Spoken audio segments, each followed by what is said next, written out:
pada peristiwa hibah, menukar, mewariskan. Oleh konstruksi hukum seperti itu, hakim dapat menyempurnakan sistem formil hukum. Konstruksi hukum seperti di atas menurut Scholten tidak boleh dilakukan secara sewenang-wenang. Konstruksi itu harus meliputi bahan-bahan yang positif atau konstruktif mood the positive stoffdecken. Yang dimaksudkan dengan bahan-bahan positif adalah sistem material undang-undang yang sedang berlaku. Konstruksi itu harus didasarkan atas pengertian-pengertian hukum yang memang ada dalam undang-undang yang bersangkutan dan menjadi dasar undang-undang yang bersangkutan. Konstruksi tidak boleh didasarkan atas anasir-anasir atau elemen-elemen di luar sistem material positif. Di dalam hukum pidana analogi dilarang, sedangkan metode interpretasi ekstensif dibolehkan. Contoh kasus penyambungan atau penyadapan aliran listrik. Hukum di Inggris yang sebagian tertulis dan sebagian tidak tertulis mengenal analogi. Walaupun demikian, hukum di Inggris menolak menggunakan analogi terhadap hukum pidana. Sedangkan di Uni Soviet menghilangkan dengan sengaja ketentuan nullum delictum dan menggunakan prinsip bahwa hakim pidana harus menghukum semua tindakan yang membahayakan masyarakat. Metode interpretasi argumentus a contrario, yaitu suatu penafsiran yang memberikan perlawanan pengertian antara peristiwa konkret yang dihadapi dengan peristiwa yang diatur dalam undang-undang. Berdasarkan perlawanan ini ditarik suatu kesimpulan bahwa perkara yang dihadapi tidak termasuk ke dalam pasal tersebut, melainkan di luar peraturan perundang-undangan. Scholten mengatakan bahwa tidak hakikatnya pada perbedaan antara menjalankan undang-undang secara analogi dan menerapkan undang-undang secara argumentum a contrario, hanya hasil dari kedua menjalankan undang-undang tersebut yang berbeda-beda. Analogi membawa hasil yang positif, sedangkan menjalankan undang-undang secara argumentus a contrario membawa hasil yang negatif.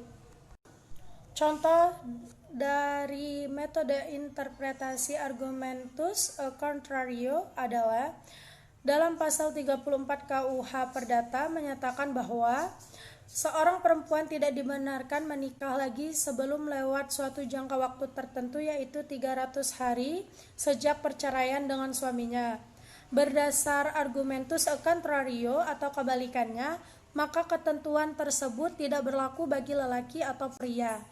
Menurut azas hukum perdata Eropa, seorang perempuan harus menunggu sampai waktu 300 hari lewat, sedangkan menuntut hukum Islam dikenal masa iddah yaitu 100 hari pria. Menurut azas hukum perdata Eropa, seorang perempuan harus menunggu sampai waktu 300 hari lewat, sedangkan menuntut hukum Islam dikenal masa iddah yaitu 100 hari atau 4 kali masa suci karena dikhawatirkan dalam tenggang waktu tersebut masih terdapat benih dari suami terdahulu. Apabila ia menikah sebelum lewat masa iddah, menimbulkan ketidakjelasan status anak yang dilahirkan dari suami berikutnya.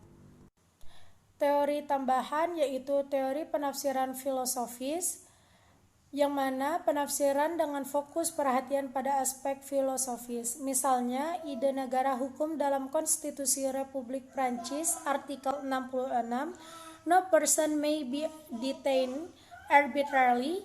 Ide negara hukum dalam pasal 1 ayat 3 Undang-Undang Dasar Republik Indonesia tahun 1945 yang menyatakan bahwa negara Indonesia adalah negara hukum. Contoh lain lagi adalah rumusan ide demokrasi terpusat atau centralist democracy dalam konstitusi Cina. Teori selanjutnya adalah teori penafsiran sosiohistoris atau asbabun nuzul dan asbabul wurud. What does the social context behind the formalism of the text? Berbeda dengan penafsiran sosiologis, penafsiran sosiohistoris memfokuskan pada konteks sejarah masyarakat yang memengaruhi rumusan naskah hukum. Misalnya, ide persamaan dalam konteks konstitusi Republik V Prancis yang mana ide ekonomi keluargaan dalam pasal 33 Undang-Undang Dasar 1945 dan ide negara kekaisaran Jepang. Teori selanjutnya adalah teori penafsiran holistik. Penafsiran ini mengaitkan suatu naskah hukum dengan konteks keseluruhan jiwa dari naskah tersebut. Misalnya, The Individual Economy dalam artikel 11 ayat 1 Konstitusi Cina. The individual economy of urban and rural working people operate within the limits prescribed by law is a complement to the socialist public economy. The state protects the lawful rights and interests of the individual economy. Di samping itu, dalam perkembangan pemikiran dan praktik penafsiran hukum di dunia akhir-akhir ini, telah berkembang pula berbagai corak dan tipe baru dalam penafsiran hukum dan konstitusi di berbagai negara. Oleh karena itu, pendapat-pendapat yang biasa kita diskusikan di berbagai fakultas hukum di tanah air juga perlu memperhatikan dinamika perkembangan di dunia ilmu hukum pada umumnya. Oleh sebab itu, berbagai pandangan para sarjana mengenai ragam metode penafsiran itu perlu kita himpun dan kita sarikan bagaimana semestinya. Dalam melakukan interpretasi, tentu saja antara penafsir dan teks yang hendak ditafsirkan terdapat perbedaan waktu bertahun-tahun, bahkan puluhan atau ratusan tahun. Oleh karena itu, ketika melakukan interpretasi, hendaknya muncul dua sudut pandang yang berbeda antara teks yang hendak ditafsirkan dengan pandangan penafsir sendiri. Kedua pandangan itu kemudian dirumus atau diramukan dengan berbagai aspek yang dipedomani oleh penafsir, yaitu keadilan, kepastian hukum, prediktabilitas, dan kemanfaatan. Penafsiran hukum hakim dalam proses peradilan haruslah dilakukan atas prinsip-prinsip dan asas-asas tertentu yang menjadi dasar sekaligus rambu-rambu bagi hakim dalam menerapkan kebebasannya. Undang-Undang Dasar NRI tahun 1945, Undang-Undang Nomor 48 tahun 2009 tentang kekuasaan kehakiman. Dari peraturan perundang-undang tersebut dapat ditemukan berbagai prinsip sebagai berikut. 1. Putusan pengadilan adalah untuk melindungi segenap bangsa Indonesia serta memajukan kesejahteraan umum dan mewujudkan keadilan sosial bagi seluruh rakyat Indonesia, yang mana prinsip ini diambil dari alinea keempat pembukaan Undang-Undang Dasar NRI tahun 1945 yang berisi 5 dasar negara yang disebut Pancasila. Prinsip ini merupakan landasan filosofis setiap hakim dalam memeriksa dan mengadili suatu perkara. Yang kedua adalah peradilan dilakukan demi keadilan berdasarkan ketuhanan yang Maha Esa. Asas atau prinsip ini terdapat dalam pasal 2 ayat 1 Undang-Undang Nomor 48 tahun 2009 yang dalam penjelasannya dinyatakan sesuai dengan pasal 29 Undang-Undang Dasar NRI tahun 1945, yang mana dalam prakteknya kalimat demi keadilan berdasarkan ketuhanan yang Maha Esa harus dijadikan kepala putusan atau irah-irah dalam setiap putusan pengadilan. Jika tidak, maka putusan tersebut tidak mempunyai daya eksekutorial. Yang keempat adalah prinsip pengadilan tidak boleh menolak perkara.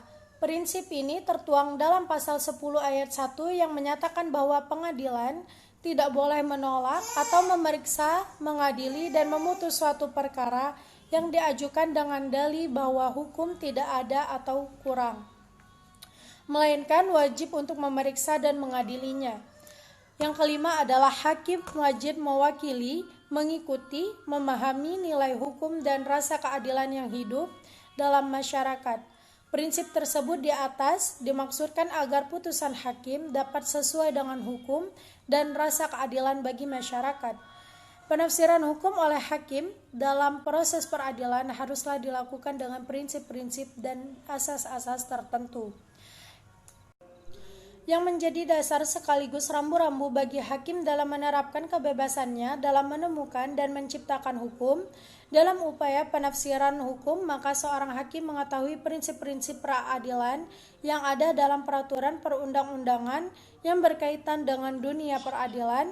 Dalam hal ini, Undang-Undang Dasar NRI tahun 1945, Undang-Undang Nomor 48 Tahun 2009 tentang Kekuasaan Kehakiman.